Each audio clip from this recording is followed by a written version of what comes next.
Powerhouse, presented by Alliant Energy. Alliant Energy, we're on for you. As much as half of your home's energy use goes to heating and cooling.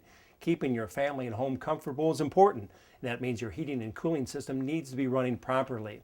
But that can be a challenge for older homes, like the one we're in today that's about 27 or 28 years old. Join us today is PJ Cobb of Colony Heating and Cooling. And PJ, let's talk about the efficiency ratings for furnaces like this. Fill us in on that. How does that come into play? This is probably about 55 to 60% efficient.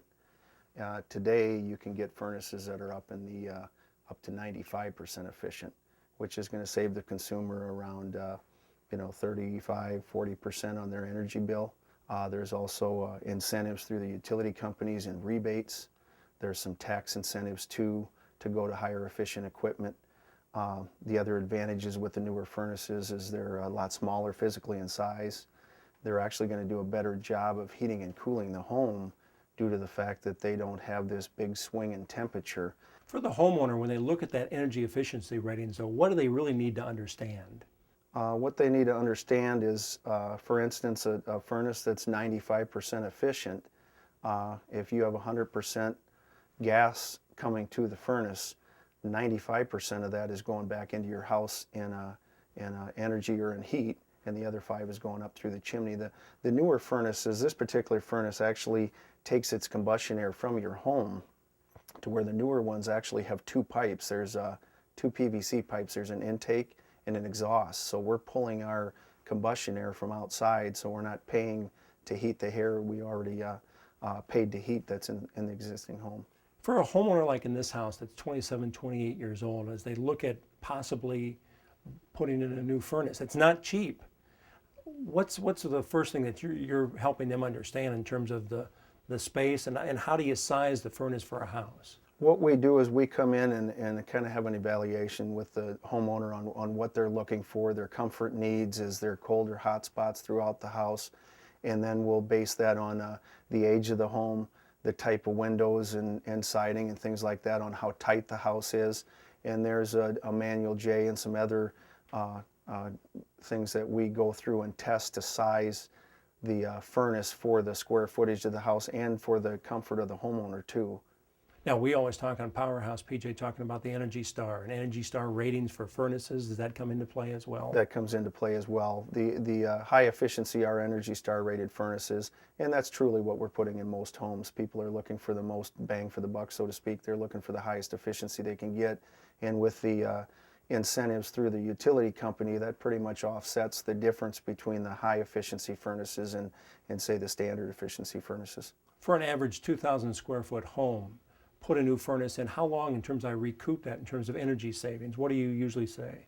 In most cases, it's around 7 to 10 years is what it'll take to pay it off. Now, in this particular situation, with a 28-year-old furnace, the life expectancy on heating equipment is around 20 years, so they've kind of outlived what they have here, and most people understand that. You've got to replace it anyway, or should, because this is, when you get to this age, this is when you start running into trouble where you have gas valves going bad, blowers going bad. I can't afford putting in a new system, so what do you recommend in terms of my maintenance for my existing?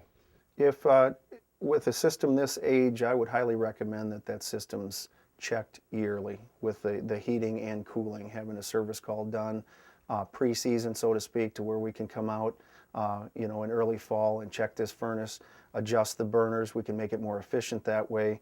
We can go through and change filters and humidifiers and things like that, and mainly check to see if there's some problem areas, cracked heat exchanger, or some motor windings that are going out or something like that, telltale signs to where you're going to have trouble when it does get cold. Now, we talk a lot about filters and changing your filters. How does that play? There's numerous different filters on the market that can go in most of these furnaces. You have what we call a standard filter, which is this blue one here, which you can tell is pretty coarse. There's also higher efficient filters, which are kind of accordion type, that actually will, it restricts the air a little bit, so you're going to want to maintain these a little more often, or at least have them checked periodically. I would recommend every month.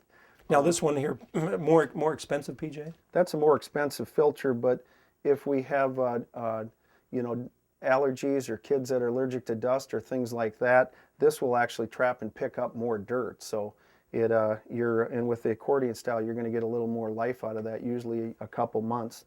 Here's an example that same filter after a couple months' time. You can see how much it picks up a lot of the finer dust.